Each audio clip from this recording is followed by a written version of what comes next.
السلام عليكم، شراكم ان شاء الله تكونوا كامل بخير، والفيديو تاعي يلقاكم في احسن الاحوال. صحة فطوركم وصحة سحوركم، وان شاء الله ربي يتقبل منا ومنكم. اليوم ان شاء الله كنت جبت لكم طبق رئيسي اللي قدمته في اول يوم في رمضان. كنت درت لكم طاجين الكفته، تجي طريه زبده مع واحد لاصوص تجي كراف بنينه. نتمنى انه كامل تشوفوا الفيديو الى الاخير. لهنا راح نجيب القدرة تاعي، كنت حطيت فيها شوية تاع زيت وايضا طرف تاع زبدة. راح نقلي فيهم الدجاج تاعنا. انا لهنا كنت استعملت فخذ تاع الدجاج، راح نقليه بيان في هذاك الزيت والزبدة على الجهتين. الدجاج هو اللي راح يطلق لي هذيك البنة في الزيت اللي رايحه تبنن لي لاصوص تاعنا. لهنا بعد ما قليته مليح من الجهتين رايح نضيف عليه حبة بصلة متوسطة، كنت رحيتها مليح مع سنات تاع ثوم. رايحه نضيفها على الدجاج تاعي ونخليها تتقلى مليح. فقط البصله تاعكم رحيوها مليح، سينو بعدا راح يعني نصفيو المرقه. لهنا راح نتبلهم بشويه تاع الملح وشويه فلفل كحل. اتونسون برك من الملح، يعني لي صوص بلونش راهو يقر فيهم الملح. ايضا عندي شويه تاع الكزبر وايضا كركم، ما تكثروش بزاف لانه الكركم راهو قوي. وايضا شويه تاع زنجبيل. يعني توجور انا هذوما التوابل اللي نستعملهم في لاصوص بلونش. نقلي مليح البصله تاعي مع الدجاج والتوابل، نقص النار نخليهم يتقلاو مليح. من بعد رايحه نمرقهم بالماء، من احسن يكون شويه سخون بهذا الشكل. يعني قيس ما يتغطى الدجاج تاعي مليح. لا انا راح نغطي القدره تاعي ونخلي الدجاج تاعي يطيب مليح. من بعد حنولي معكم في نفس الوقت راح ننتقل للكفته. بالنسبه للكفته انا لهنا عندي كميه تاع كفته، كميه على حسب افراد العائله تاعكم. انا لهنا كنت شريت غير ب50 الف تاع فيونداشي. عندي حبه بصله صغيره كنت ربيتها، مغرفه كبيره تاع لا شابلور، شويه معدنوس مقطعه، مغرفه صغيره تاع زبده حزمت لي طراوه للكفته تاعي. بالنسبه للتوابل شويه ملح، فلفل كحل، كزبر وزنجبيل. ما نكثرش بزاف التوابل. لهنا حنجيب الكفته تاعي نضيف عليها البصله وايضا لا شابلور معدنوس. ايضا قلت لكم مغرفه صغيره تاع الزبده. بالنسبه للتوابل التوابل اللي سميتها لكم كما تقدروا تزيدوا لهنا ثوم مرحي ولا ثوم مربي. انا لهنا كنت نسيته، يعني عندي ثوم مرحي. من الاحسن ديروا ثوم مرحي اذا كان متوفر، سينو لما عندكمش ربيو زوج الناس تاع الثوم. انا لهنا كنت نسيتهم، يعني رايحه نعجنهم مليح بيدي باش ندخل بيان هذوك لي زيبيس في الكفته تاعي بهذا الشكل. الان راح نشكلهم كويرات، تحبوا تشكلوهم كويرات ولا تشكلوهم اصابع كما تحبوا. ايضا لكم الاختيار، تحبوا لهنا تحشيوهم بالفرماج كما تقدروا تخليوهم هكذا سامبل. يعني انا في الدار كاين اللي ما يحبوش الفرماج، صافي ما حبيتش نحشيهم. سينو ممكن تحشيهم بالفرماج يجيو كراف بنان. لهنا راح نستعمل شويه تاع الفرينه بيضه كامله وشويه تاع لاشابلور. راح نمرغد فيهم لي بول تاعي تاع الفيونداشي. نمرغدهم في الفرينه، ايضا نعقبهم في البيض وايضا لاشابلور بهذا الشكل. يعني حتى نكمل كامل الكميه تاع الكفته بهذا الشكل. كما تقدروا ايضا ديروا ميلونج بين يعني كفته تاع اللحم وكفته تاع الدجاج، ايضا تجي هايله. لهنا حنكمل نرغدهم كامل.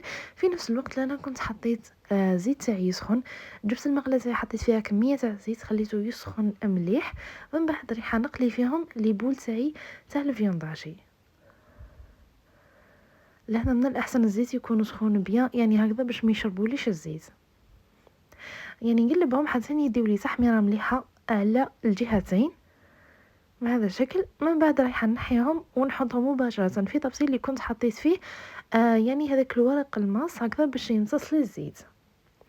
في نفس الوقت لهنا بعد ما كنت قليت الكفته تاعي راح نولي لاصوص تاعي بعد ما كانت طابت لي. لهنا كنت نحيت هذاك الفخذ تاع الدجاج حطيته ابار ورحت صفيت لاصوص تاعي. انا لي صوص بلونش يعني نحبهم، يعني دائما نصفيهم، نحبهم يجيو صافيين تماما. يعني ما نحبش فيهم هذوك يعني الحبيبات تاع البصله والاخر، نحبهم هكذا يجيو صافيين. يعني لهنا لكم الحريه، تحبوا تصفيوا المرقه تحبوا تخليوها، يعني من الاحسن تصفيوها خير. لهنا كما شفتوا كنت ضفت نص حبه تاع مرق الدجاج جنبو، راح يمد لي ثاني بنه هايله للمرقه تاعي. لهنا كنت رجعت المرقه تاعي فوق النار وقليت لهنا شويه تاع لي شامبينيون في شويه تاع زبده شويه ملح شويه فلفل كحل هذا ما كان. انا لهنا شامبينيون شتي نقليه خير نقليه شويه باش يجي بنين. من بعد راح نضيفه في المرقه تاعي مع هذيك الكفته. لان لي شامبينيون تحبوا ديروهم تحبوا تستغناو عليهم. راح نحرك مليح حتى تختار لي المرقه تاعي بهذا الشكل. شوفوا لنا الصوص تاعي بعد ما اختارت يعني نحط الكفته تاعي مع هذوك لي شامبينيون وخليهم يغليو بيان حتى تنقص لاصوص تاعي وتخثر بهذا الشكل. ولهنا هاي ليكم بعد ما قدمتها.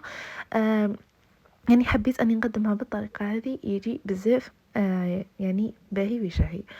شوفوا كيفاش تجي يعني صدقوني هذه الوصفه روعه يعني نعتمدها منذ فتره ويعني الاغلبيه دائما نحب نديرها في اول يوم في رمضان.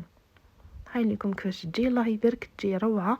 ولاصوص هذيك ما نقدرش نوصف لكم واش تجي بنينه. شوفوا الكفته واش طريه تجي طريه زبده. وشوفوا لي لاصوص كيفاش جات. نتمنى من قلبي انه تكون عجبتكم الوصفه ونتمنى انكم تعتمدوها في رمضان يعني صح رايحه تعجبكم. من جهه واحده اخرى كنت ايضا صورت لكم بوريك بالحشو تاع الدجاج يجي مشمخ وواحد الحشوه روعه ما يجيش مره ناشف ويجي بنين. نتمنى انه تجربوا صح هذه الوصفه على بالي حتعجبكم.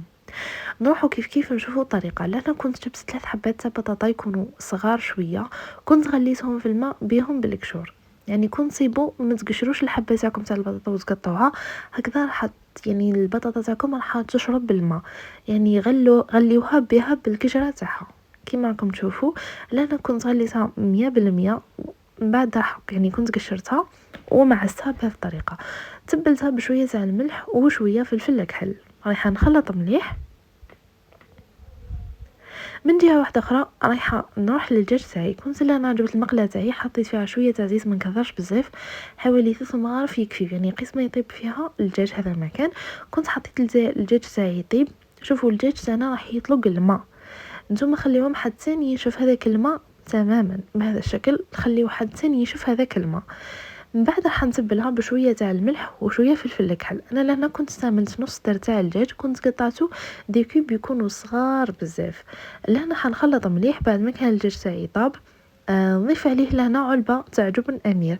شوفوا لهنا امير تقدروا تعوضوه بجبن طازج ولا اي نوع تاع فرماج ليسونسيال يكون يذوب.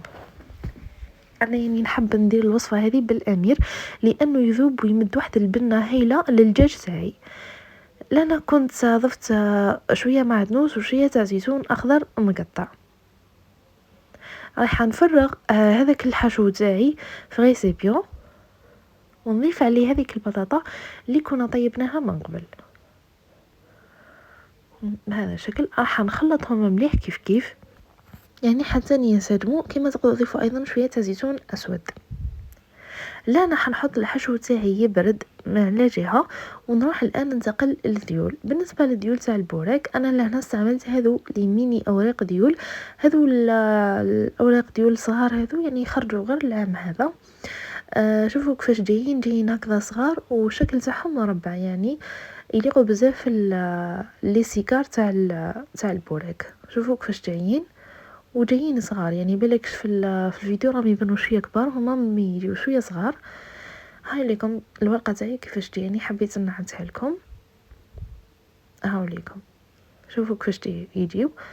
شوفوا لا انا حنجيب الورقه تاع ديول راح ندير كميه تاع الحشو.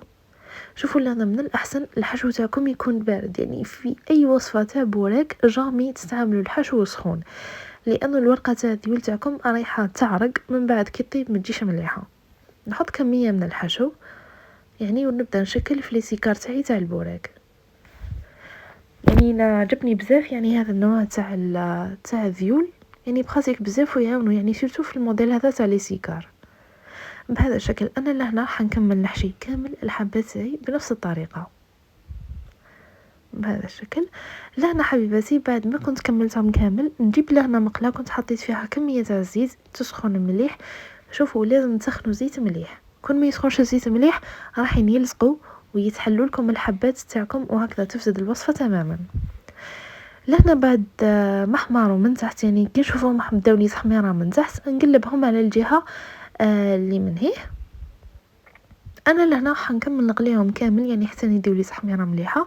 من بعد راح نحيهم لهنا بعد ما طابوا لي حنحيهم مباشره ونحطهم يعني في طبسي كنت فرشت عليه الورق الماس يعني هكذا باش يمتصوا لي هذاك الزيت.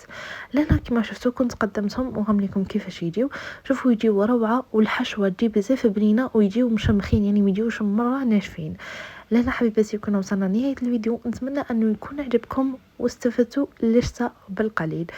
لهنا حبيباتي حنخليكم والى الملتقى في وصفات قادمه ان شاء الله. مع السلامه وصحه فطوركم.